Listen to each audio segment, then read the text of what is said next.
లోకమందు జ్ఞానులెవరు, వెర్రి వాళ్ళు ఎవరు అనే విషయాన్ని మనం ఆలోచించబోతాము. లోకమందు ఉన్నటువంటి ప్రజల్లో జ్ఞానులెవరు, వెర్రి వాళ్ళు ఎవరు?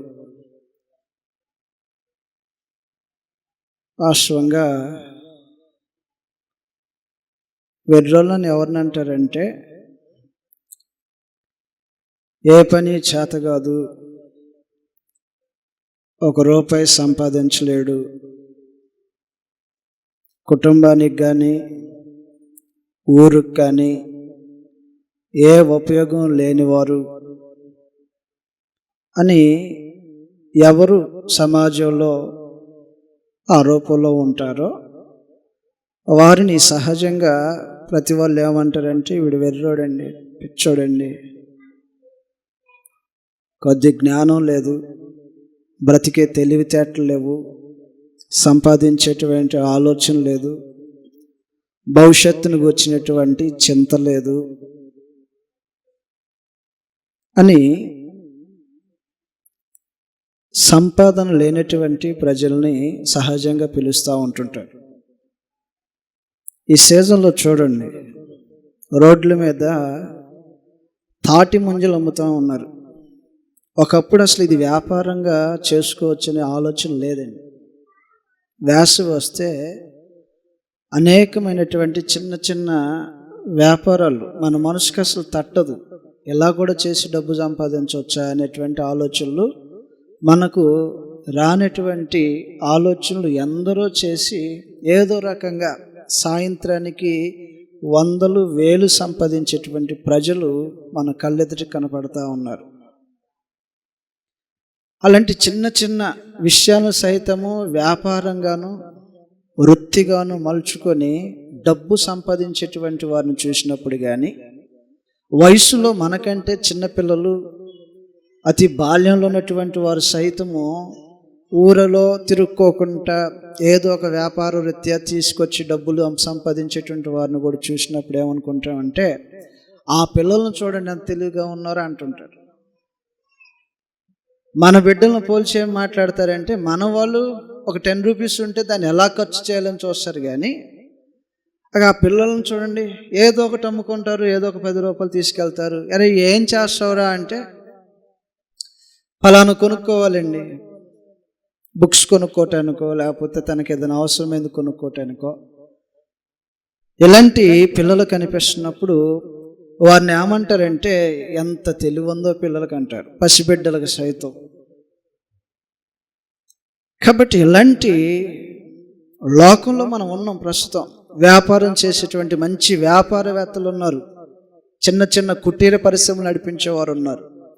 సాయంత్రానికి ఎలాగైనా డబ్బు సంపాదించుకోవటానికి ఏదో ఒక పని కల్పించుకొని, పని లేని స్థలంలో పని కల్పించుకొని వ్యాపారంగా మార్చుకుంటున్నటువంటి వారందరినీ చూసి వారు ఎంత జ్ఞానంగా ఉన్నారో, ఎంత తెలివితేటలతో పనిచేసుకుంటున్నారో అని వారిని ప్రశంసిస్తూ ఉంటున్నాం. అలాంటి ఒక మనుషుడు దేవుడు తన గ్రంథంలో రాయించి పెట్టాడు. లోకసు వార్తలో ఎంతో కష్టపడగలిగినటువంటి ఒక సక్సెస్ఫుల్ ఫార్మర్ గురించి మాట్లాడుతున్నాడు గ్రంథంలో. లోకసు వార్త 12వ అధ్యాయము 16వ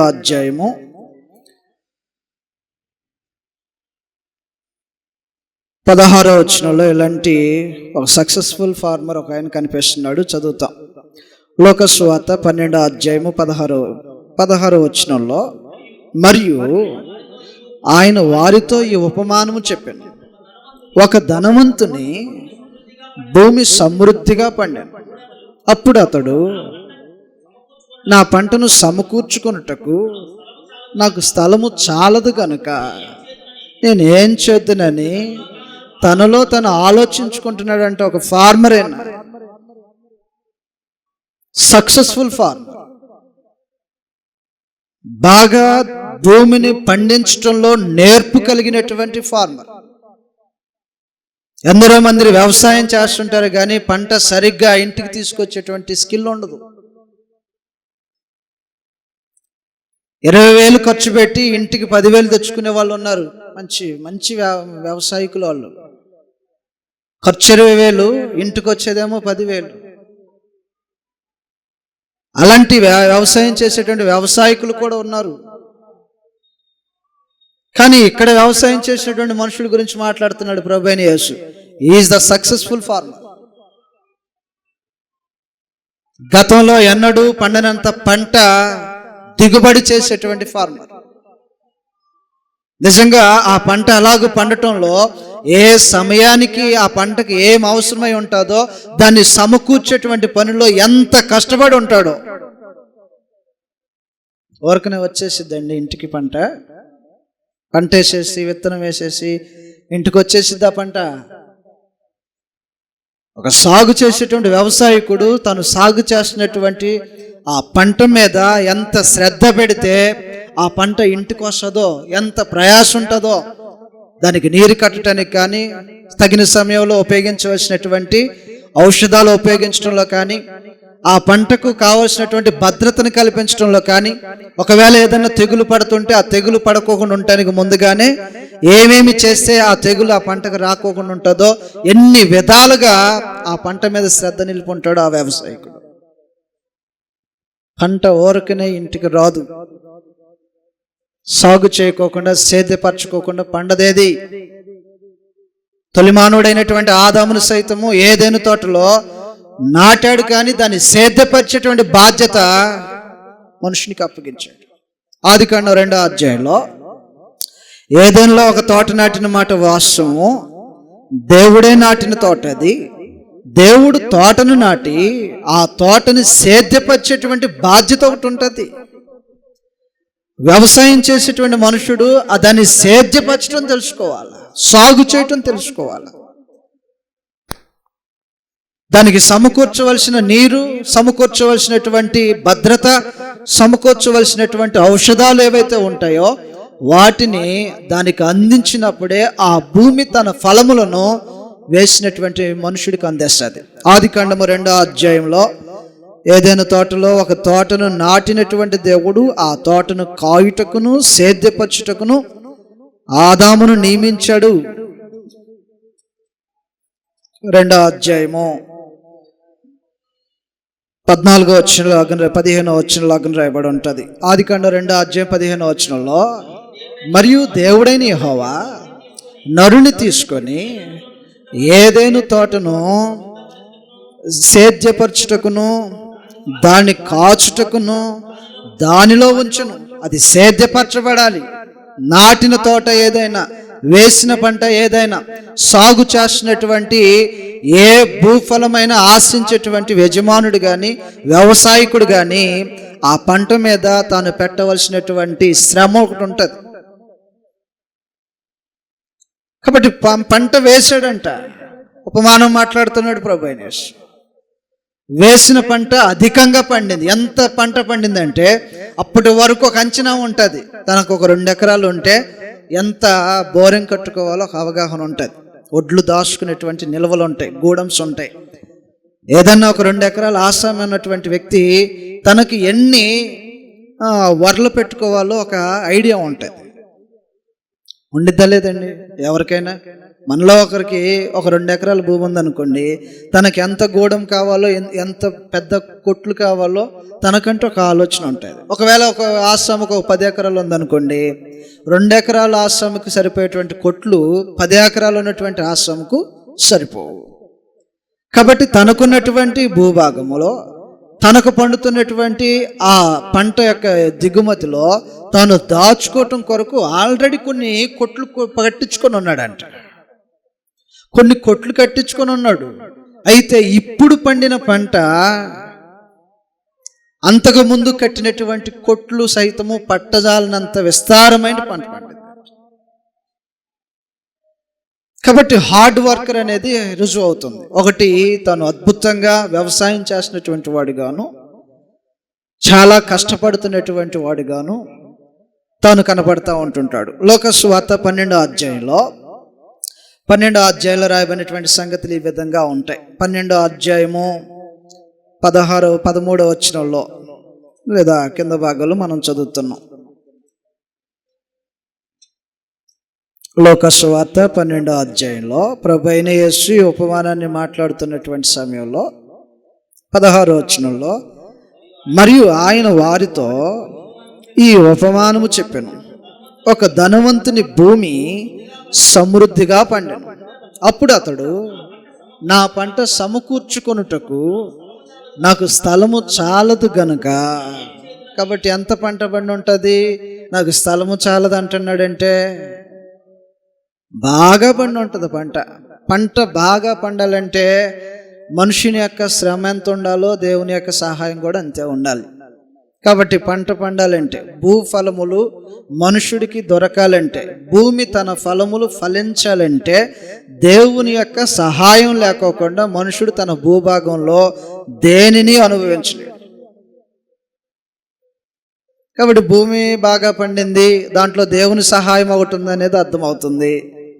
మంచిగా కష్టపడ్డాడు, ఇతని నుంచి అందవలసినటువంటి సహకారం అందింది ఆ భూమికి. కాబట్టి దేవుని సహాయంతోనూ ఇతడు పడినటువంటి కష్టానికి ఫలంగా ఒక కొట్లు సైతము చాలినటువంటి మహా అభివృద్ధి అయినటువంటి పంట ఇంటికి రాబోతుంది. కొట్లు అంతకుముందే కట్టుంచాడంట, ఇప్పుడు ఆ కొట్లు పడేయాలని ఆలోచన చేస్తాడు. ఒక మంచి పొదుపు చేసేటువంటి ఒక వ్యవసాయకుడిగా తను కనపడుతున్నాడు.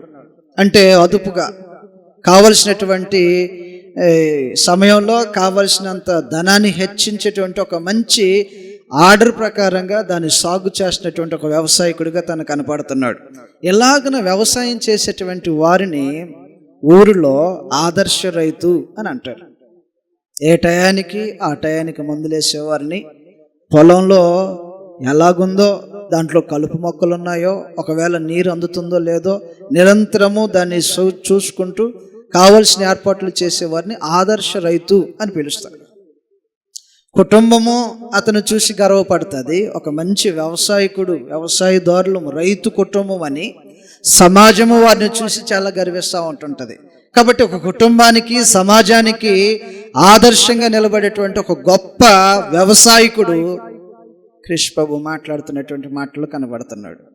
ఆదర్శవంతమైనటువంటి వ్యవసాయకుడు.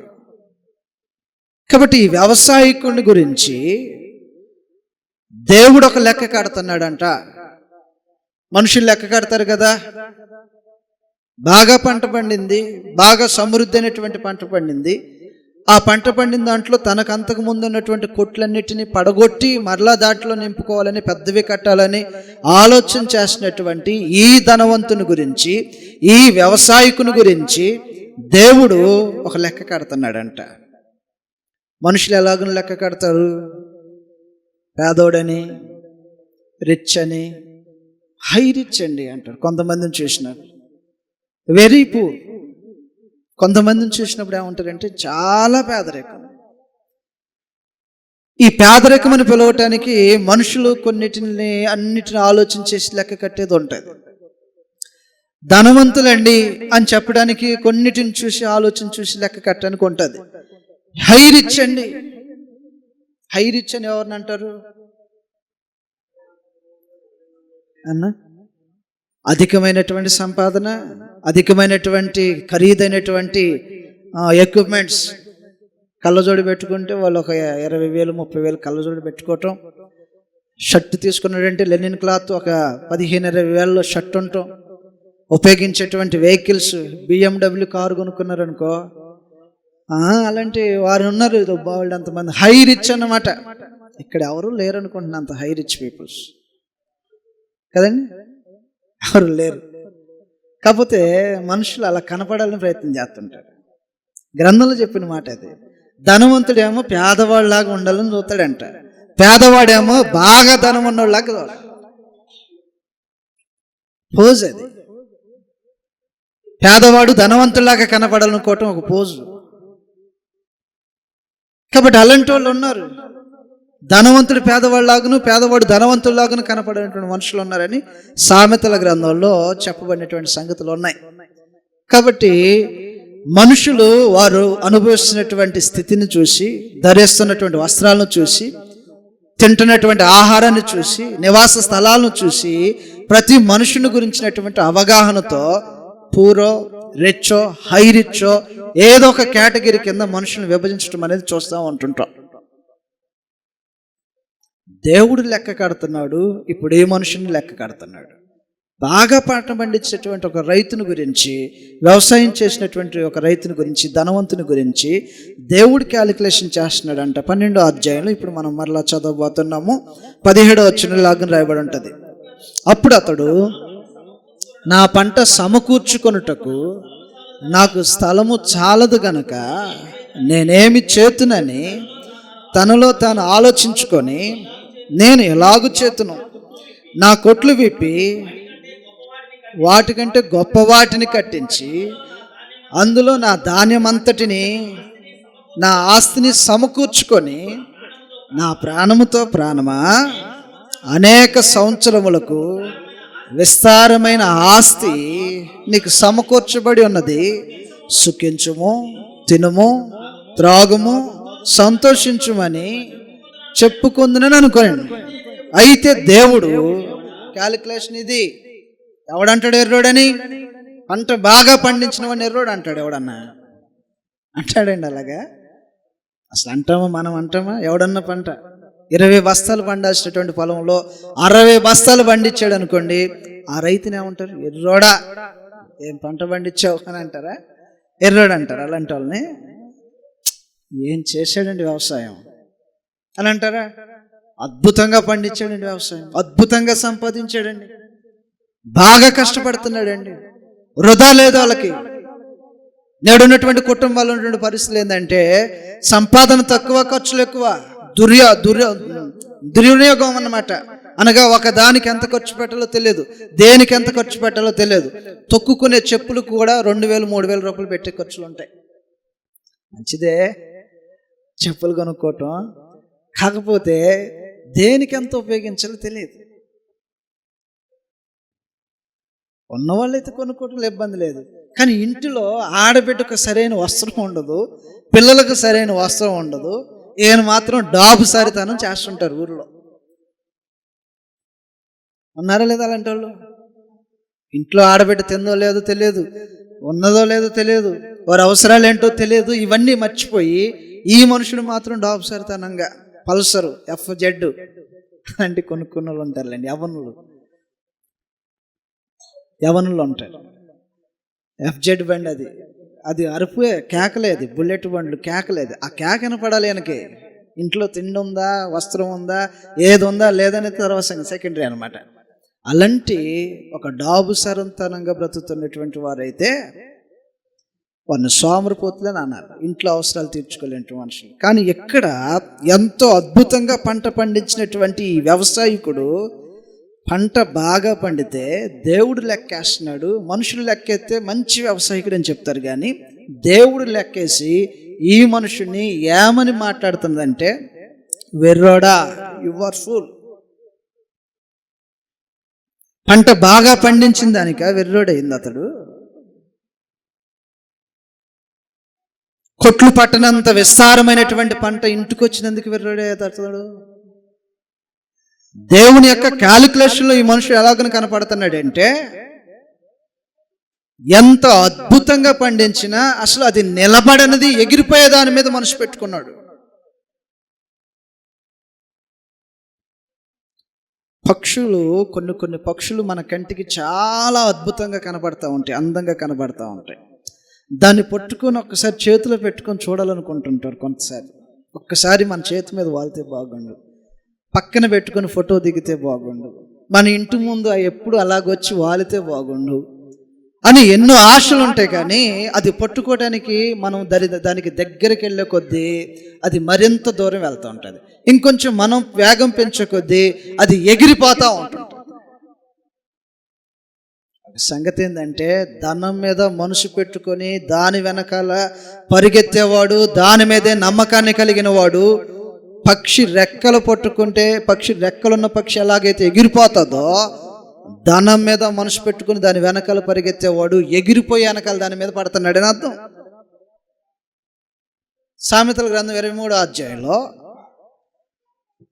ఎవరికి ఉండదండి మనలో, ఎక్కడికి మనలో ఎంతమంది లేదు అసలు మాకు ధనం మీద ఆశ లేదండి, ఉన్నదాంతో సంతృప్తి చెందుతాం, కష్టపడతాం, దేవుడు అనుగ్రహిస్తాడా, పొందుకుంటాం. పొందుకున్న దాని మీద నమ్మకం లేదు మాకు, ఇచ్చిన దేవుని మీద నమ్మకం ఉంది మాకు అని చెప్పే వాళ్ళు ఎంతమంది ఇక్కడ? సంపాదించండి, 2 చేతులు సంపాదించండి, 2 కాకపోతే 4 చేతులు సంపాదించండి. చెయ్యికి జోడు కదా అంటుంటారు కదా, సంపాదించండి. పురుషుని 2 చేతులు, స్త్రీ యొక్క 2 చేతులు కలిపి సంపాదించండి. అయితే సంపాదించినటువంటి దాని మీద కాకోకుండా సంపాదన వెనకాల అనుగ్రహించినటువంటి దేవుని మీద మనసు పెట్టండి. సంపాదన అనుగ్రహించినటువంటి దేవుని మీద మనసు లేకపోతే ఇది ఎగిరిపోతుంది. ఎగిరిపోయే దాని మీద మనసు పెట్టుకున్నాడు కాబట్టే నా కొట్లు, నా వ్యవసాయం వీటిలన్నిటిని తీసేసి ఇంకొత్త పెద్దవి కట్టాలా, నా ప్రాణం అని మొదలు పెట్టాడు అనమాట. అక్కడికి వద్దాం. సామెతల గ్రంథం 23వ అధ్యాయంలో రాయబడినటువంటి సంగతులు చదివి వస్తుంది, చూద్దాం. సామెతల గ్రంథం 23వ అధ్యాయము 4వ వచనంలో రాయబడినటువంటి సంగతులు ఈ విధంగా ఉన్నాయి. సామెతల గ్రంథం 23వ అధ్యాయం 4వ వచనంలో, ఐశ్వర్యము పొంద ప్రయాసపడకము, నీకు అట్టి అభిప్రాయము కలిగినను. అసలు ఇది జరిగేది కాదులేండి, జరిగేది కాని మాటలు చెప్తున్నాడు ఆయన. మానవ జీవితంలో ఏ మాత్రము నచ్చని ఒప్పని మాటలు ఏవైతే ఉంటాయో ఆ మాటలు చెప్తున్నాడు ఆయన. అంటే సంపాదించొద్దు అంటున్నాడా? సంపాదించొద్దు అంటలా. నా చేతులతో కష్టపడి నేను సంపాదించిన అన్నారు అపోస్తులు కూడా. దేవరాత్రులు పనిచేసుకుంటూ సంపాదించిన అన్నారు. పని చేసి భోజనం చేయొద్దని అన్నాడు. ప్రతివాడు తన అవసరాలు తాను తీర్చుకోవాలని అన్నారు. ఒక సమాజానికి, సంఘానికి మేలు చేసేటువంటి మనుషులు ఏం చేస్తుంటారంటే తన అవసరాలు తాను తీర్చుకోగలిగిన వాడై ఉంటాడు. తన అవసరాలు మాత్రమే తను తీర్చుకోవటం కాదు కానీ ఎదుటివాని యొక్క అవసరాల్లో కూడా తన చేతులు కలిపే వాడై ఉంటాడు. మరి ఎక్కడెందుకు ఇలాగ మాట్లాడుతున్నాడు? ఇలాగ మాట్లాడటంలో గల కారణం ఏమంటే నీ మనసు దాని మీద పెట్టుకుని కేవలం భూమి మీద దానికోసమే బ్రతికితే ఆ ఉద్దేశంలో మాట్లాడుతున్నాడు. చదువుతాం మరొకసారి. 23వ అధ్యాయము 4వ వచనంలో రాయబడినటువంటి సంగతులు ఈ విధంగా ఉంటాయి. ఐశ్వర్యము పొంద ప్రయాసపడకము, నీకు అట్టి అభిప్రాయము కలిగినను దాన్ని విడిచిపెట్టేసి, నీవు దాని మీద దృష్టి నిలిపిన తోడనే అది ఎప్పుడైతే ఫోకసింగ్ పెడతామో అప్పటి నుంచి ఉండదు డబ్బు. మీలో చాలా మందికి ఎక్స్పీరియన్స్ అనుకోండి, ఈ జీవితకాలంలో డబ్బు దాయాలి. అసలు ఏదైనా సరే అసలు డబ్బు తీయొద్దు ఈ బాక్సులోది అని వేయండి ఒక బాక్స్లో, తెల్లారి ఏదో ఒక అవసరం వచ్చింది, దాయికోకుండా వాడండి. చేతికి వస్తూనే ఉంటుంది, వాడుతూనే ఉంటాం, వస్తూనే ఉంటుంది, వాడుతూనే ఉంటాం. కానీ ఎప్పుడైతే మనసు పెడతామో కొంచెం దాయాలని, దాచుకోవాలని, అమ్మో ఎలాగుండిద్దో రేపు ఎలాగుండిద్దో ఆలోచనతో ఎప్పుడైతే ఒక బాక్స్ పెట్టి దాంట్లో వేస్తుంటారో తెల్లారిపాటికల్లా అది తీసే అవసరం కూడా అవుతుంది. తీయటం మనసు ఎప్పుడైతే ధనం మీదకి వెళ్ళిపోతుంటుందో మన జీవితంలో ఎన్నో మార్లు అనుభవం అయి ఉంటుంది. ఎందుకంటే కింద భాగంలో మనం తెలియజేస్తున్నాడు చూడండి, నువ్వు దాని మీద దృష్టి పెట్టి నిలిపిన తోడనే అది లేకపోవును, నిత్యముగా అది రెక్కలు ధరించెగిరిపోవును, పక్షిరాజు ఆకాశమునకు ఎగిరిపోయినట్లు ఎగిరిపోతుంది. అందుకోసము వెర్రోడు అవుతాడు మనిషి. పక్షిరాజు రెక్కలు కట్టుకొని ఎగిరిపోయినట్టుగా ఎగిరిపోతుంది అట. పక్షిరాజు ఎంత ఎత్తు ఎగురుతారో తెలుసా?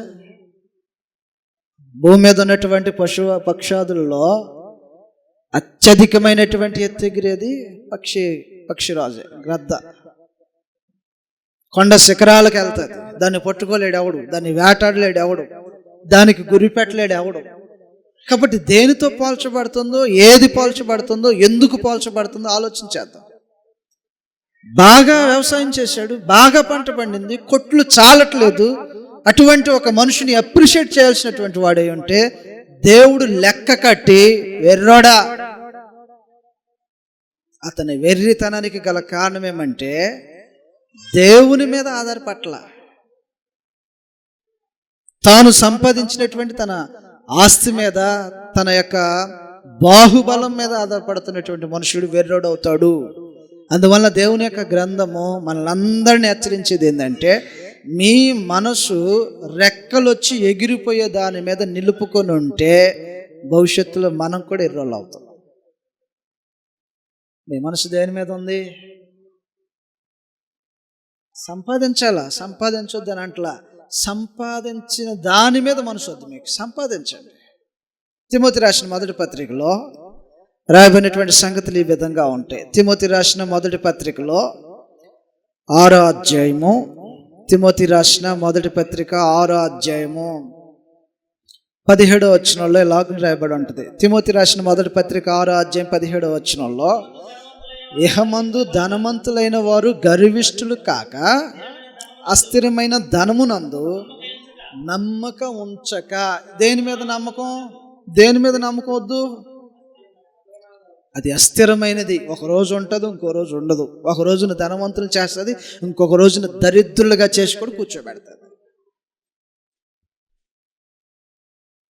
ఏ మనుషునైనా ధనవంతుని చేస్తుంది, ఏ మనుషునైనా దరిద్రుని చేస్తుంది. ఒకప్పుడు ఉండి ఒకప్పుడు వెళ్ళిపోయేటువంటి అస్థిరమైనటువంటి ధనం మీద మనసొద్దు. ఈ వెర్రోడు అనమాట, ఈ వెర్రోడు వ్యవసాయం బాగా చేసినటువంటి వెర్రోడు తాను సంపాదించినటువంటి ఆ యావదాస్తి మీదను బట్టి, తన బాహుబలం మీద బట్టి, తనకు కలిగినటువంటి సమృద్ధి మీద బట్టి ఆధారపడి మనసు పెట్టుకుని ఉంటే దేవుడు లెక్క కట్టి వీని మనిషి ఎలాగుంది, పండిన పంటను బట్టి ఎలాగని ప్రవర్తిస్తున్నాడు, ఇంటికి వచ్చినటువంటి ధాన్యాన్ని బట్టి వీని యొక్క మనసులో కలుగుతున్నటువంటి భావనలేంటి, వీటన్నిటిని లెక్క కట్టి వీని ఒక కేటగిరీలో పెట్టాడు. ఫూల్. మనల్ని కూడా లెక్క కడతాడా దేవుడు? మన హృదయం ఏంటో, మన మనసు ఏంటో, మన యొక్క ఉన్నప్పుడు కలుగుతున్న భావన ఏంటో, లేనప్పుడు కలుగుతున్న భావన ఏంటో, ఈ సమస్తాన్ని బట్టి దేవుడు ఒక మనుషునికి క్యాలిక్యులేషన్ వేసి ఒక కన్క్లూజన్ పాయింట్ ఇస్తే ఇక్కడ కూర్చున్నటువంటి మనలో ఎంతమంది వెర్రోల బ్యాచ్లో ఉన్నామో. ఎవరినంటే ఊరుకుంటారండి మనల్ని? 4 ఎకరాల పొలం ఉంది, 2 ఎకరాలు మామిడి తోట, 2 ఎకరాలు వరి పొలం ఉండి, ఒక 1/2 కేజీ బంగారం ఉంటే ఉంది కదండి, ఉండే ఉంటుంది. 1/2 కేజీ బంగారం ఉంటే వాళ్ళని ఎర్రోడా, ఏం సంపాదన లేదు ఎర్రోడా అని అంటే ఊరుకుంటారు అసలు ఎవరన్నా?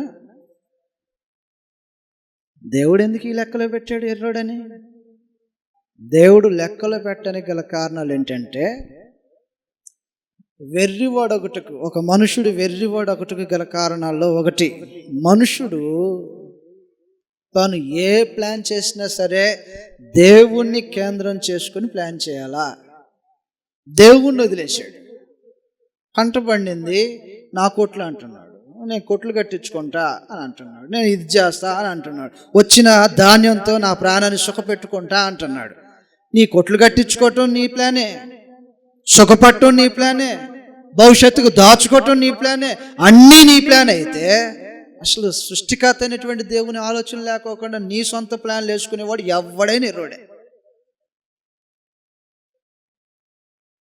కొట్లు పడగొడతాడంటే పెద్దవి కడతాడంట, వెర్రోడా అన్నాడు. ఇప్పుడు తిని భవిష్యత్తుకు దాచుకుంటాడంట, వెర్రోడా అని అన్నాడు. ఎందుకు వెర్రోడంటే భవిష్యత్తుకు సిద్ధపడటంలో ఒక తెలివితేటలు ఉంటాయి. భవిష్యత్తును గురించి ఆలోచించేటంలో ఒక మంచి జ్ఞానం కలిగి ఉంటారు మనుషులు. కానీ ఈ ధనవంతుని గురించి ఎందుకు ఇలాగ మాట్లాడాల్సి వస్తుందంటే, నీ సమస్తమైన ప్లానింగ్లో దేవుడు కేంద్రంగా లేకపోయిన కారణాన ఆ మనుషుడు వెర్రోడు అవుతాడు. మన జీవితాల్లో ఎన్ని ప్లాన్లు వేస్తున్నామో తెలియదు. ఒక్కొక్కరికి ఒక్కొక్క రకమైన ప్లాన్ ఉంటుంది. ఈ సంవత్సరం ఇంత డబ్బు దాయాలి ప్లాన్ ఉంటుంది. ఈ సంవత్సరం దాచిన డబ్బుతో ఏదో ఒకటి కొనుక్కోవాలి, ఏదో ఒక ప్లాన్ ఉంటుంది. ఈ సంవత్సరము తాను అనుకున్నటువంటి టార్గెట్కి రీచ్ అవ్వాలా ప్లాన్ ఉంటుంది. ఈ ప్లాన్లు వెనకాల అసలు దేవుడు ఉండా?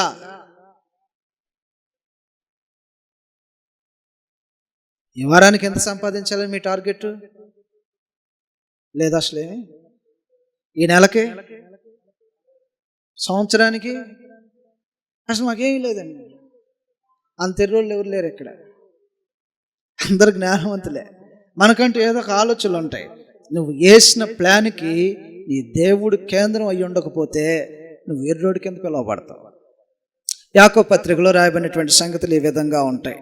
యాకోబు పత్రికలో ఎంతో అద్భుతంగా పంట పండించినటువంటి ఒక మంచి వ్యవసాయకుడిని దేవుడు తన కోణంలో కొలత కొలుస్తున్నప్పుడు ఆ మనుషుని ఏమని పిలిచాడంటే ఎర్రోడా. తన వెర్రితనానికి కల మొదటి కారణం ఏమంటే, ఆ మనుషుడు తాను వేసే ప్లాన్ వెనకాల దేవుణ్ణి వదిలేసి ప్లాన్ లేయటం. ఇక దేవుడి కేంద్రంగా లేకపోతే ఏం ప్లాన్ వేస్తావు? ఏం ప్లాన్ వేసి ఏం సాధిస్తావు? నీ ఆలోచనలు స్థిరపరిచేది, నీ ఆలోచన సిద్ధింపచేసేవాడు దేవుడు కదా. యాకోబు పత్రికలో రాయబడినటువంటి సంగతులు ఈ విధంగా ఉంటాయి. 4వ అధ్యాయము 13వ వచనంలో రాయబడినటువంటి సంగతులు కనబడతా ఉంటాయి. నేడైనను రేపైనను ఒకానొక పట్టణము వెళ్ళి అక్కడ 1 సంవత్సరం ఉండి వ్యాపారం చేసి లాభము సంపాదించుకుందుము రెండని చెప్పుకుని వారులారా. ఎప్పుడైనా మనలో ఎలాంటి వారు వెళ్ళారా? మనలో కూడా మన ఊరి నుంచి కానీ, మన బంధువుల నుంచి కానీ, మన స్నేహితుల నుంచి కానీ, ఈ మన ఊర్లో సంపాదన సరిగ్గా లేదని పట్టణానికి పోవటం, మన రాష్ట్రంలో సంపాదన లేదని పక్క రాష్ట్రాలకు పోవటం, మన దేశంలో బ్రతికితే ఎంతకాలమైన అలాగే బ్రతుకుతామని ఇంకొక దేశానికి పోవటం ఎంతోమంది చేస్తూ ఉంటుంటారు. ఒక గ్రామం నుంచి ఇంకొక గ్రామానికి వెళ్తారు, ఒక పల్లె నుంచి ఇంకొక పట్టణానికి వెళ్తూ ఉంటుంటారు. ఏంటంటే ఇక్కడ ఆదాయం తక్కువ, అక్కడ ఆదాయం ఎక్కువ, కాబట్టి కష్టపడే 10 దినాలైనా అక్కడ సంపాదించుకుని మరలా రావచ్చినటువంటి ఆలోచనతో ఎవరైనా చేస్తూ ఉంటుంటారు ఈ పని. పట్టణాలకు పోయే వాళ్ళు ఉన్నారు, విదేశాలకు పోయే వాళ్ళు ఉన్నారు. ఏందో వాళ్ళ ఉద్దేశం అంటే అంతకంత ఓపిక ఉన్నప్పుడే, బలం ఉన్నప్పుడే 4 రాళ్ళు సంపాదించుకొని రావాలని. ఈ ప్లాన్ వేస్తున్నావే, ఈ ప్లాన్ వెనకాల దేవుని యొక్క ఉద్దేశం కూడా ఉండాలి అని ఎప్పుడన్నా ప్రార్థన చేసావా? అడిగావా? దేవుని చిత్తమైతే నా కొట్లు పడేసి పెద్ద కొట్లు కట్టించుకుంటా అనాలి. ఆడికి దేవుడు లేడు, పోలేదు, నా కొట్లు కట్టించుకుంటా పడేసి కట్టించుకో. ఈ సంవత్సరమే కాదు, అనేక సంవత్సరాలకు దాచేసుకో. నీకు దేవుడితో సంబంధం లేదు కదా. నువ్వు సంపాదించాలన్నా దేవుడితో సంబంధం ఉండాలా, సంపాదించిందాన్ని అనుభవించాలన్నా దేవుడితో సంబంధం ఉండాలా, సంపాదించిందాన్ని దాచిపెట్టాలన్నా దేవుడితో సంబంధం ఉండాలా. చదువుతున్న ఎలాగని రాయబడింది కింద భాగంలో, ఇప్పుడు చదువుతున్న భాగంలో 14వ వచనంలో, రేపేమి సంభవించునో మీకు తెలియదు, నీ జయం ఏ పాటిది, కొంతసేపు కనబడి అంతలోనే మాయమైపోవు ఆవిరి వంటి వారే. గనుక ఇది పలకాల, ప్రభు చిత్తమైతే ఈ మాట పలకాల. నీ నోట ఈ మాట పలికితే, ఒకవేళ దేవుడు నువ్వు చేసేది మంచిది అని గుర్తించినట్లయితే దాన్ని బలపరచడానికి తానేం చేయాలో చేస్తాడు. వృద్ధి చెందించడానికి దేవుడు ఏం చేయాలో దానికి పూనుకుంటాడు. ప్రభు చిత్తమైతే మనం సంపాదించేటప్పుడు మాట్లాడడం, ఖర్చు పెట్టేటప్పుడు మాట్లాడడం, ఒకదానికి ప్లాన్ చేసేటప్పుడు మాట్లాడడం, భవిష్యత్తుకు దాచుకునేటప్పుడు మాట్లాడడం. అసలు దేవునికి సంబంధం ఏంటి? సంపాదించింది ఎవరు? ఆ రోజున వ్యవసాయం చేసింది ఎవరు? ఆ ధనవంతుడు. కష్టపడి పండించింది ఎవరు? ఆ ధనవంతుడు. దానికి అన్నిటిని సమకూర్చి ఇంటికి దిగుమతి తెచ్చుకుంది ఎవరు? ఆ ధనవంతుడు. ఇప్పుడు కొట్లు కట్టించుకునే దేవుడు ఆ ధనవంతుడే, భవిష్యత్తుకు దాచుకునే దేవుడు ఆ ధనవంతుడే. ఇందులో దేవుని ఇన్వాల్వ్మెంట్ ఏముంది? దేవుని చిత్తమైతే. అవును కదా, మనకు కూడా అనిపిస్తుంది కదా. 2 లక్షలు సంపాదించామనుకో, ఇప్పుడు దీంట్లో దేవునికి సంబంధం ఏంటి? మనం సంపాదించాము, దేవునికి సంబంధం ఏంటి? ఉద్యోగం వచ్చింది, దేవునికి సంబంధం ఏంటి? వ్యాపారం కలిసి వచ్చింది, దేవునికి సంబంధం ఏంటి? పాడి పంట బాగా అభివృద్ధి చెందుతుంది, దేవునికి సంబంధం ఏంటి? సంబంధం ఉందా అందుట్లో? అమ్మో, వాళ్ళు చీకటి పొద్దున 5 గంటలకు లేచి చాకరీ చేసి 5 గేదెలను 15 గేదెలను చేశారు. ఎవరు ఇదంతా చేసింది? వాళ్ళే. ఉదయం 5 గంటలకు లేచిన వాళ్ళు చేశారు. వాళ్ళ ఫీలింగ్ అది. అరెకరం పొలాన్ని ఎంతో కష్టపడి తినక దాచిపెట్టుకొని ఒక 15 సంవత్సరాలు 2 ఎకరాలు చేశారు వాళ్ళు. ఎవరు చేసింది అంటే వాళ్ళే. దాంట్లో దేవునికి సంబంధం ఏంటి? దేవునికి సంబంధం లేదు కదా. మనం ఏం చేసినా, మనం ఏం సంపాదించినా, మనం ఏ ప్లాన్లైనా చేయొచ్చు. ఎందుకంటే అసలు దేవునికి సంబంధం లేదు. మన ఆలోచన లేదు, దేవుడికి సంబంధం లేదా? వెర్రోడా అని పిలవటంలో దేవుడు ఎందుకు జోక్యం పుచ్చుకున్నాడంటే, భూమి నీదా అని అడుగుతాడు మొదటిగా. విత్తనం వేసేసి విపరీతమైన పంట పండింది, ఇంటికి బాగా వచ్చేసింది, కొట్లన్నీ పడగొట్టాలంటున్నావు, అసలు ఇంతకు భూమి నీదా, దేవునికి సంబంధం ఏంటి అని అడిగితే, భూమి నాదిరా అంటాడు. నిర్గమాకాండం 19వ అధ్యాయంలో ఒకవేళ ఇలాంటి ఎర్ర ఆలోచనలు మనకి ఏమైనా ఉంటే జాగ్రత్త పడాలి. ఏదో చేస్తున్నటువంటిది వృద్ధి చెందుకుంటూ వస్తుంది. సంవత్సరానికి జీవిత కాలాల్లో మార్పులు వస్తున్నాయి, బాగా అభివృద్ధి చెందుతున్నాం అనుకుంటే ఈ తలంపులు వెనకాల దేవుడు అనేటువంటి ఒక ఆయన కేంద్రంగా ఉన్నాడని భావించకపోతే అదే వరుసలో వెర్రితనంలో రెండో వాడిగా నేను పెడతాడు. ఒకప్పుడు ఆయన పెట్టాడు కదా, ఇప్పుడు నెక్స్ట్ లైన్లో ఉండేది మనమే. నిర్గమాకాండం 19వ అధ్యాయం 5వ వచనం నుంచి మనం చదువుతున్నాం. కాగా మీరు నా మాట శ్రద్ధగా విని నా నిబంధనను అనుసరించి నడిచిన ఎడల మీరు సమస్త దేశ జనులలో నాకు స్వకీయ సాంపాద్యమగుదురు. సమస్త భూమియు నా ఆయిందే మరి నీదా భూమి? నువ్వు డబ్బులు పెట్టి వాడుకోవటానికి తీసుకున్నావు, పట్టుకొని పోయేది కాదు ఇది. ఇప్పుడు మళ్ళీ గోలైద్దేమో అంటే భూమి మాది కదా అంట. అడిగేది ఎవరు ఇప్పుడు? నీది కాదు నాదని అడిగేది ఎవరు? ఆయన అడుగుతున్నాడు. నీదా నాదా అని అడుగుతాడు. ఇప్పుడు అడిగితే ఒకవేళ నాకు 5 ఎకరాలు నాదండి, 5 ఎకరాలు నీది కాదు నాదంటాడు ఆయన. వ్యాజ్యమాడండి, ఎంతసేపు పడతారు? కేసేయండి ఆయన మీద, కేసేయండి దేవుడి మీద కేసేయండి. నా భూమి, కావాల్సిన పాస్బుక్ ఉంది, పట్టణం ఉంది, కావాలంటే హద్దులు ఉన్నాయి, అంతకుముందు ప్రూఫ్లు ఉన్నాయి, మా చుట్టూ ఉన్నటువంటి సాక్షులు ఉన్నారు, ఈ భూమి నాదే. ఎవడు చెప్పాడు నీదని? ఈ భూమి నాదంటాడు ఆయన క్లెయిమ్ చేయాల్సి వస్తే. ఏమంటాడు? ఎవడరా ఆయన మీద కేసేసి వాదించగలిగేవాడు? ఒకవేళ వాదించాలని ప్రయత్నం చేస్తే ఆయన ఎవరినైనా దోషం చేయగలడంట. ప్రతివాది ఎవడన్నా లేచాడంటే దేవుడి మీదకి వాడిని ఎవరినైనా దోషిగా నిలబెట్టగలడట. అలా కాబట్టి నేను వాదించలేనని ఒప్పుకొని సరెండర్ అయిపోయాడు. ఈ రోజున మహనీయులు ఎవరైనా అంత జ్ఞానవంతులు ఉంటే, దేవుని మీద వ్యాజ్యం ఆడగలిగేటువంటి జ్ఞానవంతులు ఎవరైనా ఉంటే, ఒకవేళ వాదించడానికి మొదలు పెడితే ఆయన మొదలు పెడతాడు. నీకు సంబంధం ఏంటన్నావు కదా, ఈ భూమి నాది, భూమి దాని సంపూర్ణతయు యెహోవాయే, ఇంకెవడదు. కాబట్టి దేవుని యొక్క సంబంధం ఏంటి? దీంట్లో పంట పండించుకుంది ఆయన, తెచ్చుకుంది ఆయన, కొట్లు పడేసుకుంటుంది ఆయన, దాచుకుంటుంది ఆయన. అంటే ఈ భూమి నాది, నాకు సంబంధం లేకుండా ప్లాన్ చేశావు. నీ ఇష్టమేనా? భవిష్యత్తుని గురించి ఆలోచన చేసుకోవటం, భవిష్యత్తు కోసం దాచుకోవటం నీ ఇష్టమేనంటే పరమ తండ్రి నిలబెడతాడు, మనలో ఎవరిని నిలబెడతాడు. వెర్రివాడు ఒకటంలో ఒక సంగతి ఏంటంటే, ఈ భూమి నాది, నీదా? నాదే అంటాడు ఆయన. పంట బాగా పండించాను అనుకుంటున్నావు కదా, ఈ పంట పండటంలో నీకు విత్తనం ఇచ్చింది నేను, ఆ విత్తనం కూడా నాది అంటాడు ఆయన. విత్తనాలు ఎవరి? కొట్లో కొనుక్కొచ్చుకున్నామండి. ఇక్కడ మన ఊర్లో ఎక్కడ లేకపోతే సిటీకి పోయి కొనుక్కొచ్చాం. ఫలానా విత్తనం అంట. ఒక్కొక్క దానికి ఒక విత్తనానికి ఒక పేరు ఉంటుంది, విత్తనాలకు పేరు ఉంటుంది.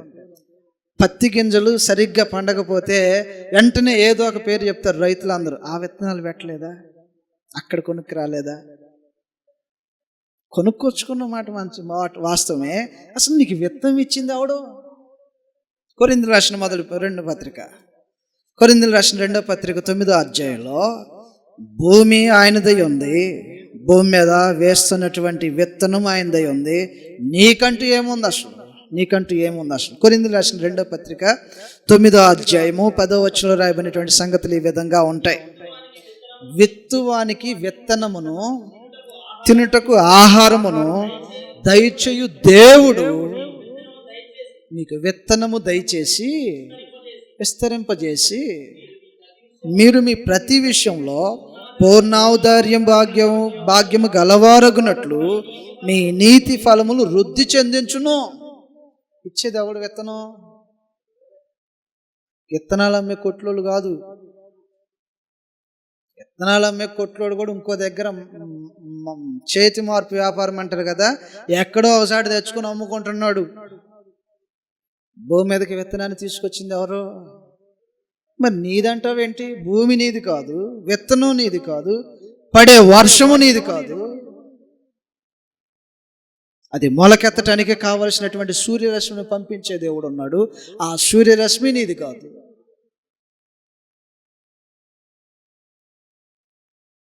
విత్తనము విత్తుటకు విత్తువానికి విత్తనము దయచేసేవాడు దేవుడు. వ్యవసాయం చేయాలనుకున్నాడు అనుకోండి, నీ చేతిలో విత్తనాలు పెడుతున్నాడు. మొదటగా భూమిని నీకు అప్పగించిన వాడు ఆయనే. సాగు చేసుకోవటానికి విత్తనాలు నీ చేతిలో పెడుతున్నటువంటి వాడు ఆయనే. విత్తబడినటువంటి విత్తనము అది వర్షం చేత మొలిపించడానికి వర్షాన్ని పంపించేది ఆయనే. అపోస్తలుల కార్యాలు 14వ అధ్యాయము 17వ వచనంలో రాయబడినటువంటి సంగతులు ఈ విధంగా ఉంటాయి. ఇంతకీ దేవునికి సంబంధం ఏంటి?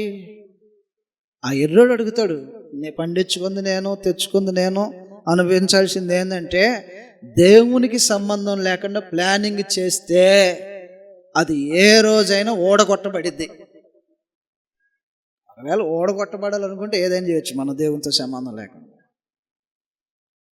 ఎన్నెన్ని ప్లాన్లు చేసి ఉంటాము మనం. ఒక్కొక్కరు భయంకరమైన ప్లాన్లు ఉంటాయి ఒక్కొక్కరికి. మనకు తెలియట్లేదులే కానీ హృదయాంతరంగాలు ఒక్కొక్కళ్ళు బారెడంత 10 సంవత్సరాల కేసు ఉంటారు స్కెచ్. వాళ్ళు ఏదో ఆలోచనలు ఉంటాయి. ప్రతి కుటుంబానికి ఆలోచనలు ఉంటాయి. ఒక తండ్రిగా, తల్లిగా, కుటుంబానికి పెద్దగా తమ బిడ్డల మీదనో, తమకు కలిగినటువంటి ఆవదాస్య మీదనో ఏదో ఒక ఆలోచనలు ఉంటాయి. నీ ఆలోచనలన్నిటికీ దేవుడి కేంద్రమై ఉంటే అది ఓడగొట్టబడదు. నువ్వు అనుభవిస్తావు, భవిష్యత్ తరాలు అనుభవిస్తాయి. దేవుని విడనాడి ప్లానింగ్ గీసామనుకో ఇలాగే ఉంటుంది. ఎర్రోడా వచ్చి బాగా బిజీగా ఉన్నావు కదా, కొట్లు ఏదో అది ఇది అంటున్నావు కదా అంటాడు. ఏమైపోద్దో చదువుతాం. అపోస్తలుల కార్యాలు 14వ అధ్యాయం 17వ వచనంలో, అయినను ఆయన ఆకాశం నుండి మీకు వర్షమును ఫలవంతములైన ఋతువులను దయచేయచ్చు. ఎవరో దయచేసేది వర్షం? విత్తనాన్ని దయచేసిన వాడే వర్షాన్ని దయచేస్తున్నాడు. వర్షమును దాని మీద వర్షింపు చేసి విత్తబడినటువంటి దానికి మొలకను తీసుకొస్తున్నాడు. దేవుని ఇన్వాల్వ్మెంట్ లేకోకుండా వ్యవసాయదారుడు వ్యవసాయం చేయలేడు, వ్యాపారదారుడు వ్యాపారం చేయలేడు, ఇంకేదన్నా చేతి పని కలిగినటువంటి వాడు చేతి పని చేయలేడు, ఉద్యోగం చేసేవాడు ఉద్యోగం చేయలేరు. కాబట్టి ఏ మనుషుడికైనా మూలము ఆధారమైనటువంటి వాడు దేవుడు. ఇది మర్చిపోయి తామేదో సంపాదిస్తున్నట్టుగా, బాహుబలంతో కష్టపడుతున్నట్టుగా సమకూర్చుకున్నటువంటి వాటి గురించి ప్లానింగ్ వేయటం అన్నమాట. 10 సంవత్సరాలు ప్లానింగ్ వేస్తారు, 50 సంవత్సరాలు ప్లానింగ్ వేస్తారు. ఈ తరం కాదని నెక్స్ట్ తరానికి ప్లానింగ్ వేస్తారు వీళ్ళు మనుషులు. కొరింథీయులకు రాసిన మొదటి పత్రిక 15వ అధ్యాయంలో దానికి వర్షాన్ని ఇచ్చే దేవుడు, విత్తనాన్ని ఇచ్చిన దేవుడు, భూమిని అనుగ్రహించిన దేవుడు, విత్తిన దానికి శరీరాన్ని ఇచ్చేది కూడా దేవుడే. ఇన్ని జరిగినప్పుడు అసలు ఏ రోజున గుర్తుకు రాలేదా దేవుడు? అసలు లెక్కలో లేడు. దేవుని చిత్తమైతే ఈ సంవత్సరం ఈ పంట వేయాలనుకుంటున్నా అనుకోలే. దేవుని చిత్తమైతే ఇంత పంట పండితే దాన్ని తీసుకొచ్చి ఇది చేయాలనుకుంటున్నా అలా అనుకోలే. దేవుని చిత్తమైతే ఇది నేను తినటానికి, దాచుకోవటానికి ఏమన్నా కొట్లు కట్టించుకుంటే బాగుంటుంది అనుకోలా. దేవుడే లేడు. వాళ్ళ ఆలోచనలో దేవుడే లేడు. మన ఆలోచనలో కూడా దేవుడు ఉన్నాడు. అందువలన విత్తనం విత్తారంట, వర్షాన్ని కురిపించేది ఆయన. కురిపించిన తర్వాత ఆ వర్షింపబడిన దానికి భూమిలో నుంచి మొలక శరీరాన్ని తీసుకొచ్చేది ఆయన. కొరింథీయులకు రాసిన మొదటి పత్రిక 15వ అధ్యాయము 33, 34 వచనం ఇలాగని రాయబడి ఉంటుంది.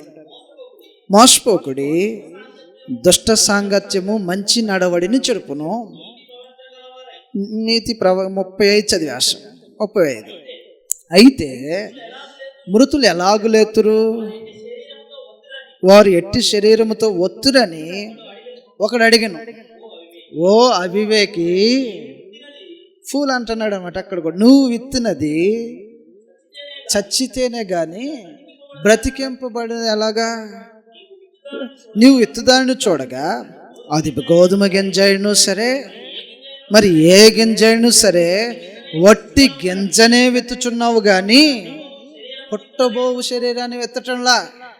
అయితే దేవుడే తన చిత్త ప్రకారము నీవు విత్తిన దానికి శరీరాన్ని ఎవరు పండించారు? భూమి.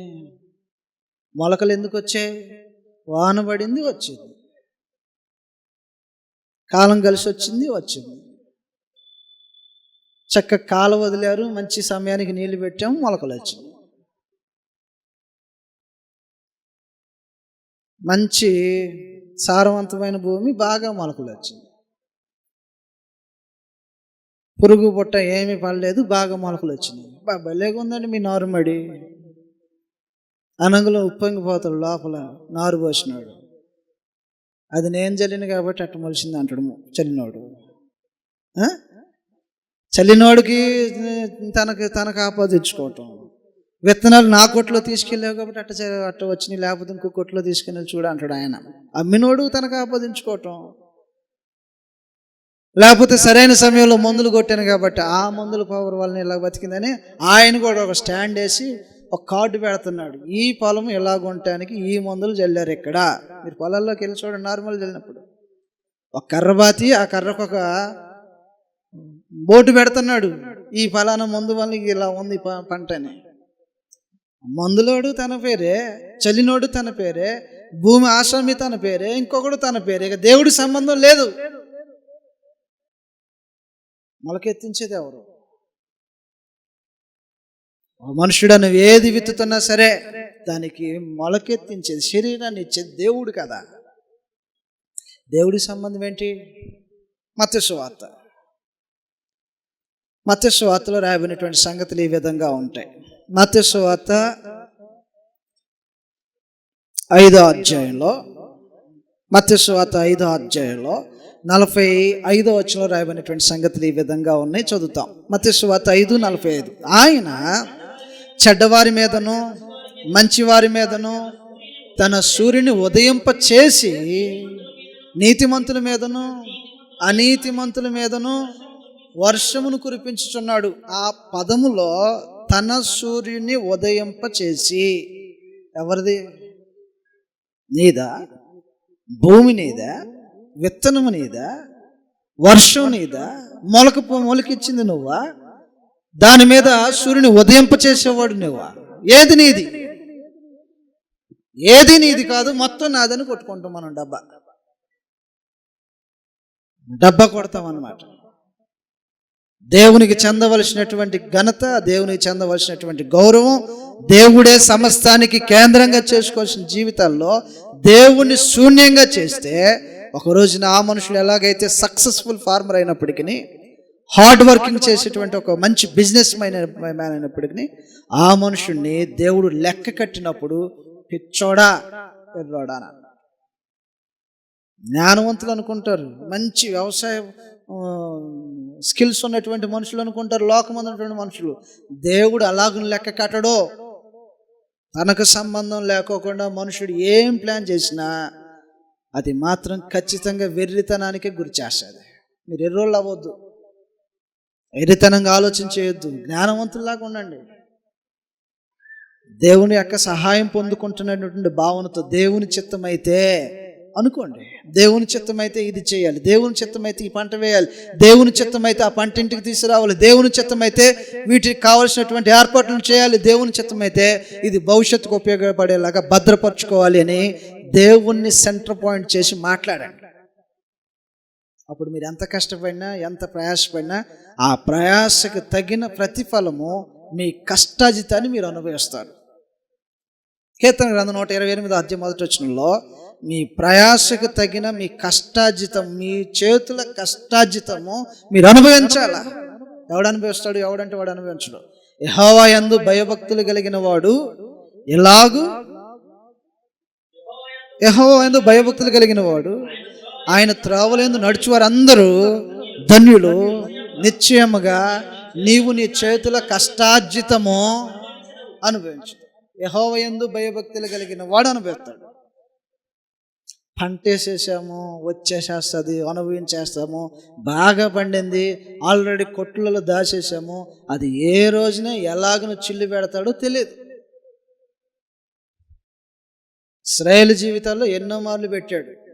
పంట వేసుకొని ఇంటికి తెచ్చుకున్న దాన్ని కూడా ఇంటి దగ్గర ఉన్న దాన్ని బోరెల్లో పెట్టి కొట్లల్లో పెట్టుకుంటే వీళ్ళని తీసుకెళ్ళి ఇంకో దేశంలో పెట్టాడు. ఈ దేవుడు తవ్వాలా?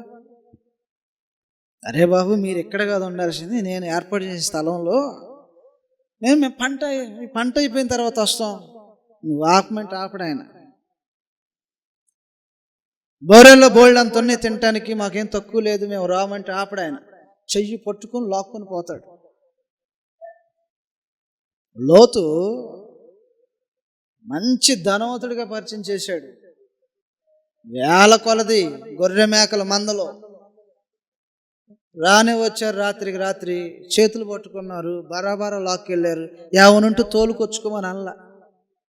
ఇంట్లో ఏమైనా బంగారం ఏమైనా ఉంటే అవన్నీ సెట్ చేసుకోమని అనలా. ఏమేమి పట్టుకుని పోయాడు లోతు? ఏం పట్టుకెళ్ళాడండి?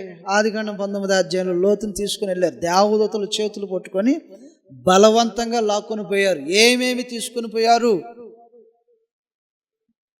ఇంకేమైనా అర్థమవుతుందా? దేవుని యొక్క ఆలోచన ఏంటో, దేవుని యొక్క ఏర్పాట్లు ఏంటో. దేవుని మీద ఆధారపట్ల మనుషులు ఈ రోజున తమ సొంత జ్ఞానం మీద, స్వనీతి మీద, తమ బాహుబలం మీద, తమ తెలివితేటల మీద మేమేదో శ్రమ పడుతున్నాం. మా శ్రమ వెనకాల ఉంది ఇదంతా. ఒక్క నైట్ సరిపోద్ది దాన్ని ఓడబీకటానికి. లోతుకి ఒకే ఒక నైట్ సెటిల్మెంట్ చేశాడు. ఎంతకాలం కష్టపడి ఉన్నాడో, ఎన్ని సంవత్సరాలు ప్రయాసపడ్డాడో. తన ఆడబిడ్డలను ఇద్దరు నేర్చుకొని కాని స్థలంలో నివసించుకుంటా ఎంతోమంది పశువుల కాపులను పెట్టుకొని దాని మీద ఎంతో దృష్టిని నిలిపితే రాత్రికి రాత్రి ఒట్టు చేతులతో బయటకు లాక్కొని పోయాడు. మనల్ని లాగలేడు ఆయన. లాగుతాడా? లాగడా? మనల్ని కూడా లాగుతాడు. కాబట్టి ఆయన లాగిందా కాకూడదు. ప్రభు చిత్తం అయితే మాట్లాడు, చెయ్యి. ఏది చేసిన ఆయన సెంటర్గా పెట్టి చెయ్యి. రెండవది, మనుషులు వెర్రివారు అవటంలో తన ఆలోచనలు ఎలాగని కనిపిస్తూ ఉన్నాయి. ఓన్ చేసుకున్నాడంట. అంటే సెల్ఫిష్నెస్. తానేగా, ఏది ఎవరు లేరేగా, ప్రతిదీ తను ఓన్ చేసుకున్నాడు. నాదే, నేను, నా వలన, నా కోసం. లోకస్వార్త 12వ అధ్యాయంలో తను మాట్లాడుతున్నటువంటి ప్రతి మాట వెనకాల ఈ భావన కనిపిస్తుంది. అద్భుతంగా మాట్లాడాడు క్రీస్తు ప్రభు. ధనవంతుడు బాగా పంట పండించిన వాడు అయిన తర్వాత కూడా ఓన్ చేసుకోవటం అనగా తాను సొంత చేసుకోవటం, సొంత తోడులాగా మాట్లాడటం. 12వ అధ్యాయంలో 12వ అధ్యాయము 17వ వచనంలోకి రాయబడి ఉంటుంది, చదువుతున్నాం. అప్పుడు అతడు, నా పంట సమకూర్చుకొనుటకు నాకు స్థలము చాలదు గనుక నా పంట దేవుడు ఇచ్చిన పంట మాట్లాడాల, నా పంట నాది అని అన్నాడు. రెండోది కింద భాగంలో, నాకు స్థలము చాలదు గనుక నేనేమి చేతునని తనలో తాను ఆలోచించుకొని నేను ఇలాగు చేతును, నా కొట్లు వాటికంటే గొప్పగా వాటిని కట్టించి అందులో నా అనే పదాలు చూడండి. నా ధాన్యం అందుట్లో ఉంచి నా ఆస్తిని సమకూర్చుకొని నా ప్రాణముతో నా నా నా ఓన్ చేసుకున్నాడు అనమాట. ప్రతిదీ ఒక మాట గుర్తుపెట్టుకో, నువ్వు సంపాదించిన నీ సంపాదన, నీ ఇంటి దగ్గర ఉన్నటువంటి నీ బిడ్డలు, నీ కుటుంబము, నీ వారు ఎలాగైతే ఎదురు చూస్తుంటారో దేవుడు ఎదురు చూస్తుంటాడు నీ సంపాదన కోసం. ఊర్లో నుంచి, ఇంట్లో నుంచి బయటికి వెళ్తారు ఏదో ఒక పని చేయటానికి. ఆడవారే కానీ మగవారే కానీ ఇంట్లో ఏదో పని చేసుకుని బ్రతకాలి, ఎంతగానో సంపాదించుకొని రావాలి. బిడ్డలు ఇంటి దగ్గర ఆకలితో చచ్చిపోతారు, కావలసిన వాటిని సమకూర్చుకోవాలని ఏదో ఒక పని కోసం వెళ్ళినటువంటి వాడు ఇంటి దగ్గర ఉన్నటువంటి వారు ఎదురు చూస్తారంట. రూతు బోయాజు పొలంలోనికి వెళ్ళినప్పుడు తన అత్త ఎదురు చూస్తుంది ఇంటి దగ్గర. ఏమి తెస్తుంది? తీసుకొచ్చేటువంటి వాటిలో తనకు ఏమి తీసుకొస్తుందో, ఏమి తింటానికి తీసుకొస్తుందో, అక్కడ ఏమి సమకూర్చుకొని వస్తుందని ఇంటి దగ్గర ఒక ఆమె ఎదురు చూస్తుంది. బోయాజు పొలంలోకి వెళ్తుంది. బోయాజు పొలంలోకి వెళ్ళి తను పనులు వేరుకునే సమయంలో బోయాజు కూడా ఏమని ఆజ్ఞాపిస్తాడంటే, అమ్మ అయ్యా పొలంలో పని చేయండి, అక్కడక్కడ కొన్ని వదిలేసేయండి, వదిలేసిన వాటి కోసం వెనక్కి తిరగొద్దు, ఒక ఆమె వచ్చి వాటిని సమకూర్చుకుంటుంది, తను తీసుకెళ్తుంది అని చెప్పాడు. ఏం చేస్తుందంటే, ఆమె తినటానికి కొన్ని ఇస్తే, తినే ఆహార పదార్థాలు ఇస్తే ఆమె కొన్ని తిని ఆమె అన్నీ ఇంటికి తీసుకుపోతుంది. ఎందుకు ఇంటికి తీసుకుపోతుంది? మనసున్నోడు ఎవడైనా ఇంటికి తీసుకెళ్తాడు. గాలోళ్ళు అయితే తప్ప, కొనుక్కున్నది బయట తినొచ్చోళ్ళు అయితే తప్ప, ఇంటికాడ పిల్లలు ఉన్నారని, భార్య ఉన్నదని, ఒక మంచి కుటుంబ వ్యవస్థ ఉందని, వాళ్ళకంటూ నేను తినే ప్రతి దాంట్లో కొంచెం భాగం పెట్టాలనుకునే మనసున్నోడు ఎవడైనా బయట తిన్నా కొంత దాచి ఇంటికి తీసుకొస్తాడు. అవసరమైతే వాళ్ళు తినకోకుండా దాచి ఇంటికి తీసుకొస్తారు. తెస్తారా లేదండి? తెస్తారా? మీరు ఎప్పుడైనా బయటికి వెళ్ళినప్పుడు పిల్లలు ఉన్నారని ఒక ఆలోచన ఉండిద్దా? భర్తకు చెప్పండి. బయటికి వెళ్ళినప్పుడే ఇంటికాడ పిల్లలు ఉన్నారు, పసిబిడ్డలు ఉన్నారు, లేకపోతే కోళ్ళు ఉంది, అదిగోండి ఇప్పుడు చూడండి కొడుకున్నాడు, కోళ్ళు ఉంది, ఆలోచనతో ఇంటికి ఏదో ఒకటి తీసుకొచ్చేటువంటి ఆలోచన ఒకటి ఉంటుంది పెద్దవారికి. వ్యవసాయ భూమిలోనికి పోయి పరిగెరుకుంటున్నటువంటి ఈ రూతుకి తను సంతృప్తి పడటం మాత్రమే కాకుండా కొన్నిటిని దాచి నా అత్తింటి దగ్గర ఉందని తీసుకొచ్చిందంట. ఎలాంటి కోడళ్ళు ఎంతమంది ఉన్నారు మరి ఇక్కడ? కోడలు అత్తగా పెట్టిందా, అత్త కోడలుగా పెట్టిందా? అదే నేను పోయి ఉంటే కోళ్ళు అయితే నేను కోళ్ళకు తెచ్చేదే. ఇప్పుడు కోళ్ళు పోయింది కాబట్టి అత్తకు తేవాలి. పెట్టండి, వెనకాల కుటుంబం ఉంటుంది. అయితే మన్నించండి, మీ వెనకాల కుటుంబం ఉంటుంది. కుటుంబంలో ఏదో ఒకటి తీసుకొస్తారని బయటికి వెళ్ళినటువంటి తల్లిదండ్రులు, బయటికి వెళ్ళినటువంటి పెద్దవారు తమ కుటుంబానికి ఏదో ఒకటి సాయంత్రానికి ఇంటికి వస్తుందని పిల్లలు ఎదురు చూసినట్టుగా, నీ భార్య ఎదురు చూసినట్టుగా, నీ ఇంట్లో ఉన్నటువంటి పెద్దవారు ఎదురు చూసినట్టుగా ఒకరోజు ఆమె ఎదురు చూస్తుంటే తన కోడలు తాను తిని కొన్నిటిని తీసుకెళ్ళి తన అత్తకిచ్చిందంట. నీ కుటుంబము ఎలాగైతే ఏమి తెస్తాడో ఈరోజు అని ఎదురు చూస్తుంటుందో, నీ దేవుడు నీ సంపాదన మీద గురి పెడతాడు. ఏం తెస్తున్నాడు ఈరోజు? అసలు ఎంత సీక్రెటో మనం సంపాదించేది, అస్సలు లేనట్టే ఉంటాం. ఆయనకు మతలబు చేయటం అన్నమాట. ఆయనకున్నటువంటి ఒక బెస్ట్ ఫీచర్ ఏంటంటే తన కన్నులకు ఏది మరుగు లేకుండా చూస్తుంటాడు. ఎక్కడ తెస్తున్నాడు, ఏమి తెస్తున్నాడు, ఎంత తెస్తున్నాడు, ఎంత సంపాదిస్తున్నాడు, తెచ్చేదాన్ని ఎక్కడ పెడుతున్నాడు, తెచ్చిన దాంట్లో అసలు నా షేర్ ఏంటి, తెచ్చిన దాంట్లో తనకు ఉంచుకున్నది ఏంటి, తెచ్చిన దాంట్లో తన పొరుగువాని కోసం తీసేది ఏంటి, ప్రతిదీ చూసేటువంటి ఫీచర్ ఆయన దగ్గర ఉంది. ఆ మందిరంలో ఉండాల్సిన భాగం ఒకటి ఉండాలని కోరుకున్నాడు. నువ్వు తెచ్చిన దాంట్లో ఎంత తెచ్చావు అనేది చూస్తాడు. నా మందిరంలోనికి వచ్చేది మాత్రమే కాదు, పరిశుద్ధులైనటువంటి వారి కోసం కొంత ఉపయోగించడం కోసం ఆయన ఆలోచన ఒకటి ఉంది. తిమోతి రాసిన మొదటి పత్రిక 6వ అధ్యాయంలో, తిమోతి రాసిన మొదటి పత్రిక 6వ అధ్యాయము 17వ వచనంలో రాయబడినటువంటి సంగతులు. ఎందుకు వెర్రోడు సెల్ఫ్ చేసుకున్నాడు, తనకే తనకే తనకే అన్నాడు. నాకు నాకు నాకు ఎవడు లేడు, సమస్తాన్ని అనుగ్రహించేటువంటి దేవుడు లేడు. ఒకవేళ భేదవాడు ఎవడని ఉంటే వాళ్ళు లేరు, విధవరాళ్ళు ఎవరని ఉంటే విధవరాలు లేరు, ఇంకెవరైనా ఉంటే ఎవరు లేరు, అనాథలు లేరు, ఎవరు లేడు. వీరికి తాను తన కుటుంబము తనకు తప్ప ఎవరికి పెట్టేటువంటి మనసు లేదు. ఫూల్ రోడా, నువ్వెలాగ జ్ఞానవంతుడు అవుతావు? రూప సమకూర్చుకొని ఇలా చేసుకుంటున్నాడండి, అలా చేసుకుంటున్నాడండి, అది కొట్టుకున్నాడండి, ఇది కొట్టుకున్నాడండి, ఎంత చేశాడంటే, ఇలా కట్టాడంటే, అది చేశాడంటే ఒక్క రూప వృధా ఖర్చు ఉండదండి. ఫుల్ లోకం అంటదేమో నిన్ను జ్ఞానవంతుడని. సంపాదన దేవుని సమ్ముఖానికి రావాల్సింది రావాలా, నీ సంపాదన అక్కర్లో ఉన్నటువంటి వారికి వెళ్ళవలసిన భాగం వెళ్ళాలా. తిమోతి రాసిన మొదటి పత్రిక 6వ అధ్యాయంలో ఎలాగని రాయబడింది, 17వ వచనం మనం చదువుతాం మరొకసారి.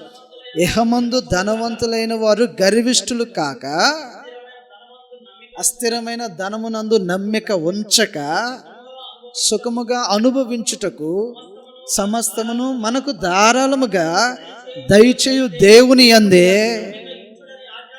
నమ్మిక ఉంచండి అని ఆజ్ఞాపించుము. వారు వాస్తవమైన జీవమును సంపాదించుకుని నిమిత్తము రాబో కాలమునకు మంచి పునాది తమ కొరకు వేసుకొనుచు మేలు చేయవారును, సత్క్రియలను ధనము గలవారును, ఔదార్యము గలవారును, తమ ధనములో ఇతరులకు ఏందది ఏంటి పాలిచ్చేది? డబ్బులు ఎత్తారు. అసలు ఇస్తే అసలు గుండె ఆగిద్దా? ఎదుటివాడికి డబ్బులు ఎత్తే వడ్డీకి ఇవ్వమని ఎత్తాం. 2 రూపాయలు వడ్డీ, 3 రూపాయలు వడ్డీ. నోట్ ఏదైనా రాసి పెట్టమనండి ఎత్తాం. ఏదైనా అవసరం ఉందని అడిగారు అనుకో, ఉండి కూడా నాకు ఎవడి రూపాయి వద్దు, నా రూపాయి ఎవడికి వద్దు.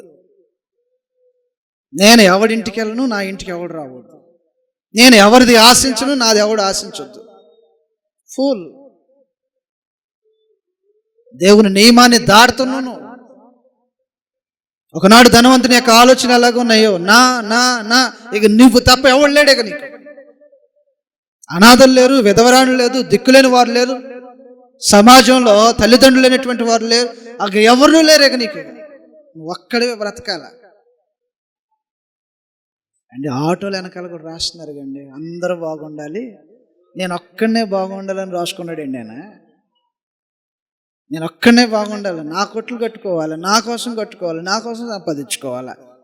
నువ్వు ఒక్కడి కోసం ఆలోచన చేసావనుకో, ఒక రోజున ఫూల్ అని పిలవటం మాత్రమే కాదు, వచ్చే చాలా బిజీగా ఉన్నావు కదా, ఈ రాత్రికే నీ ప్రాణం అడుగుతున్నారు. ఫూల్, ఎర్రోడా, ఎవడు అవుతాయి సంపాదించేది? నువ్వు తినక, ఎవడికి పెట్టక, సత్క్రియలైనటువంటిది ఔదార్య కార్యములు లేక, తాను సంపాదించిన దాంట్లో ఇతరులకు పాలిక సమకూర్చుకుంటే పిలుస్తాడంటే ఇలాగా. మళ్ళీ ఒకసారి చదువుతాం. లోకసువార్త 12వ అధ్యాయంలో, లోకసువార్త 12వ అధ్యాయంలో రాబడినటువంటి సంగతులు ఈ విధంగా ఉంటాయి.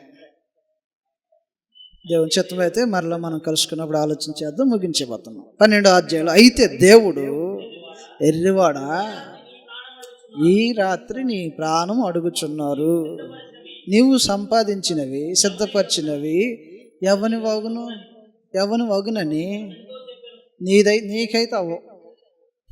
ఎవను అవుతాయి అంటే అర్థం ఏంటి? నీకైతే దక్కవు. గ్యారెంటీ ఇచ్చాడు ఆయన. ఏం గ్యారెంటీ? సెల్ఫ్ చేసుకున్నావు కదా, నాది నాది నాదని ఈ భావనతో బ్రతికి సంపాదించి కష్టపడి ఎంత సంపాదించినా ఒకవేళ నీ కళ్ళ ముందు జరగకపోవచ్చు, చక్కగా వేరే వాళ్ళ చేతిలో పెట్టడము.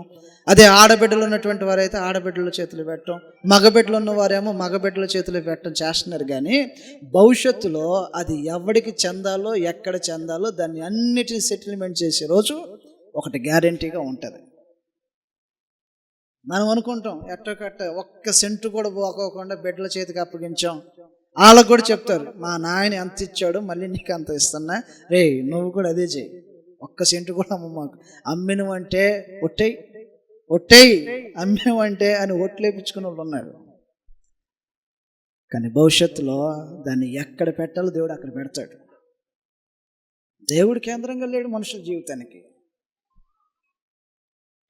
అందువల్ల దేవుని చిత్తం అయితే మరిన్ని సంగతులు వచ్చేవారు మనం ఆలోచించబోతున్నాం. మనం విర్రాల్లాగా ఉండొద్దు, జ్ఞానవంతుల్లాగా ఉండండి. పరమ తండ్రి యొక్క ఆధీనంలో సమస్తము మనం పొందుకుంటున్నామనేటువంటి వివేచన జ్ఞానాన్ని కలిగి ఉండండి. భూమి, విత్తనము, వర్షము, దాన్ని మొలిపించటము, దానికి కావలసిన సూర్యరశ్మిని పంపించటము, సమస్తములో దేవుడు ఉంటే ఆ దేవుని తీసేసి ఎంప్టీ చేసేసి ఓన్ ప్లానింగ్ అన్నమాట మనం ఏం చేసినా అసలు దేవునితో సంబంధం లేదు. నీ ఆలోచనలు నిరర్ధకం అవుతాయి, అవి సఫలం అవ్వవు. నువ్వు చేయనిదంతయు సఫలం అవ్వాలంటే దేవుడు సెంటర్ అయి ఉండాలి. రెండవది, ఫూల్ అని పిలువబట్టంలో తను ఓన్ చేసుకున్నాడే తప్ప నేను తెచ్చే దాంట్లో నా దేవునికి, నా తోటి వారికి, నా పరిశుద్ధులైనటువంటి వారికి, అక్కర కలిగిన వారికి ఒకళ్ళు ఉంటారు, ఇది లేదు. నా సంపాదన నేనే తెచ్చుకున్నా, నేనే అనుభవిస్తా అని అనుకునే మనుషుడు ఫూల్ లాగా మిగులుతాడు ఒక రోజున దేవుని ఎదుట. అలాంటి దుర్గతి మనలో ఎవరికి పట్టుకోకుండా ఉండటం కోసము దేవుడు ఏమి నేర్పిస్తున్నాడో అలాంటి ఆలోచనతో మన బ్రతుకుల ముందుకు తీసుకెళ్లాలని మీ ప్రేమతో మనం చేస్తూ, ఇప్పటి వరకు ఓపికతో విని సహకరించినటువంటి మీలో ప్రతి వారికి అవకాశం కల్పించిన స్థానిక సంఘానికి, స్థానిక దైవజనులకు ప్రభునామంలో వందనాలు తెలియజేస్తూ ముగించేస్తున్నాను.